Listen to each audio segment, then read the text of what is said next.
La segunda carta de Pablo a Timoteo. Esta es la última y la más personal carta de Pablo. La escribió desde otro de sus tiempos en la prisión, dirigida a su querido colaborador y discípulo, el joven Timoteo. No sabemos exactamente qué tanto tiempo pasó desde que él había escrito Primera de Timoteo, pero podemos ver que la situación de Pablo había cambiado y para mal. Él está encarcelado en Roma, lo que podría referirse al tiempo de su arresto domiciliario que se menciona en Hechos 28. O podría ser que ya había sido liberado de esa prisión inicial. Tuvo otra larga temporada de ministerio para luego ser arrestado de nuevo en Troas. De cualquier modo, Pablo dice que está en medio de su juicio y que las cosas no van bien. Está bastante seguro de que no va a sobrevivir a esto. Así que a partir de esta situación muy oscura, Pablo acude a Timoteo, quien parece todavía estar trabajando en Éfeso.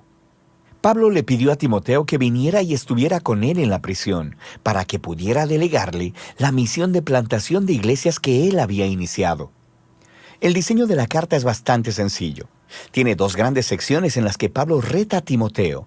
Primero, a aceptar su llamado como líder, y luego, antes de que vaya donde está Pablo, enfrentar a los maestros corruptos que todavía están causando problemas en Éfeso. Después de esto, Pablo concluye la carta.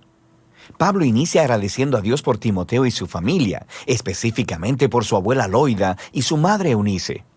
Ellas sumergieron al joven Timoteo en el contenido de las Escrituras del Antiguo Testamento y le inculcaron una profunda fe en Jesús, el Mesías.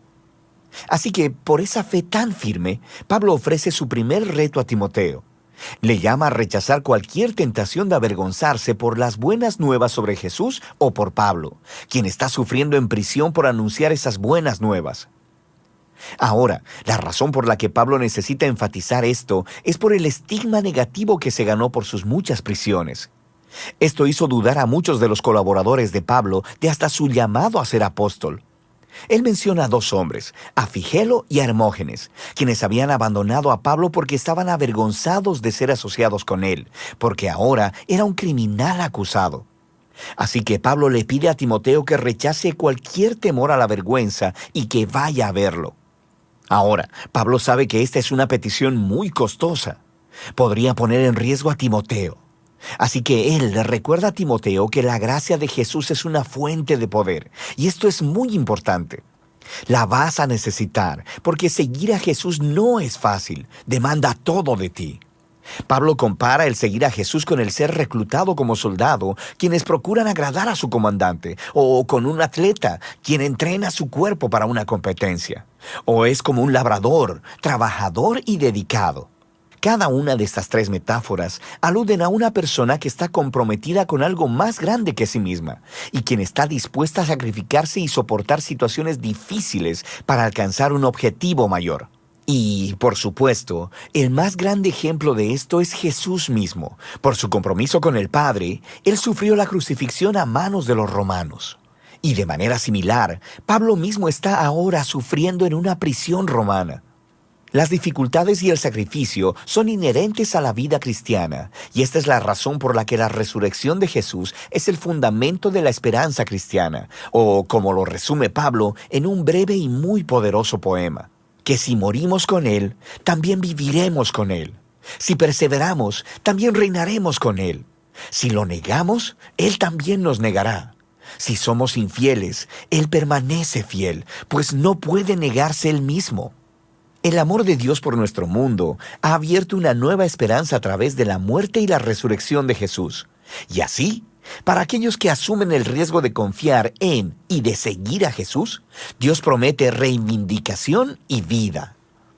Para aquellos que lo rechazan, Dios honrará esa decisión y les hará lo mismo.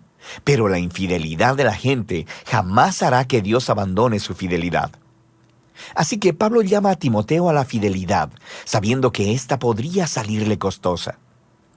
Pablo continúa la segunda mitad de la carta, llamando a Timoteo a confrontar a los maestros corruptos en Éfeso, antes de que vaya a Roma. Su enseñanza se está esparciendo en la iglesia de los Efesios como un cáncer. Ellos han convencido y corrompido a cierto número de mujeres influyentes en la iglesia. Estas son probablemente las mujeres adineradas con las que Pablo tuvo que lidiar en su primera carta a Timoteo. Él aquí no ofrece muchos detalles respecto de la mala teología de los maestros. Timoteo ya sabe acerca de esto, pero Pablo sí nos da una pista. Dice que ellos enseñan que la resurrección de los creyentes ya tuvo lugar.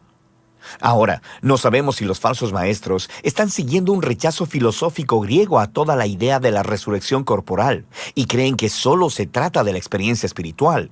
O podría ser que simplemente habían distorsionado la enseñanza de Pablo sobre la vida de resurrección que empieza en el tiempo presente a través del poder del Espíritu. De cualquier modo, el problema es que ellos habían abandonado la robusta esperanza futura de la resurrección y la nueva creación, y en su lugar habían abrazado un cristianismo privado, hiperespiritualizado, desconectado de la vida diaria. Así que Pablo llama a Timoteo a desarrollar líderes fieles que enseñen las verdaderas buenas nuevas acerca de Jesús. Ellos deben evitar los pleitos sin sentido, resultado del debate con los falsos maestros. En contraste, Timoteo y su equipo de liderazgo deben mantener lo principal como principal.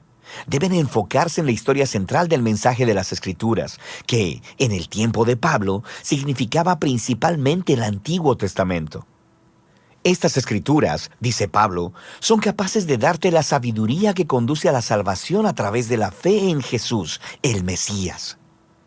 Él está diciendo que el punto de las escrituras es contarte una historia unificada que lleva a Jesús y que tiene una oferta de sabiduría para todo el mundo. Luego Pablo habla sobre la naturaleza y el propósito de las escrituras. Él dice que toda escritura es inspirada por Dios, literalmente vivificada por Dios. Esta es una referencia al rol del Espíritu guiando a los autores bíblicos para que escribieran lo que Dios quería que su pueblo escuchara. Dios habla a su pueblo en las Escrituras por una razón muy práctica. Él dice que son útiles para enseñar, diciéndome cosas que no conocía antes. Son útiles para reprenderme, poniendo delante de mi rostro las cosas que digo que creo, pero no vivo conforme a ellas. Son útiles para corregirme, exponiendo mis maneras desordenadas de pensar y de comportarme. Y son útiles para instruirme en justicia, mostrándome una nueva manera de verdaderamente ser un humano. Y todo ello para que el pueblo de Dios esté preparado para hacer el bien. Pablo cierra esta carta recordándole a Timoteo que probablemente no va a salir vivo de prisión, así que le pide que venga lo antes posible antes del invierno. No quiere congelarse en su celda, así que va a necesitar su abrigo grueso, el cual tuvo que dejar atrás. También le pidió a Timoteo que trajera los documentos personales que dejó en Troas, probablemente cuando fue arrestado. También menciona a Alejandro, quien es un hombre particularmente peligroso, a quien Timoteo debe evitar. Probablemente él es responsable del más reciente arresto de Pablo. Pablo concluye al mencionar cómo casi todos lo han abandonado en la prisión, y su única fuente de consuelo ahora es la presencia personal de Jesús, quien está con él y lo liberará, incluso si muere. Y así termina la carta. La carta de segunda de Timoteo se levanta como un recordatorio de que la vida tan influyente y la misión de Pablo fueron marcadas por retos continuos, sufrimientos y luchas. Seguir a Jesús implica riesgo y sacrificio. Significa invitar la atención y la incomodidad a tu vida. Y estas cosas no son una señal de la ausencia de Jesús. Más bien, como Pablo descubrió, al igual que descubrieron generaciones de cristianos después de él, es precisamente en esos momentos difíciles y oscuros que el amor y la fidelidad de Jesús pueden ser mucho más tangibles y reales. Y de eso se trata Segunda de Timoteo, la última carta de Pablo.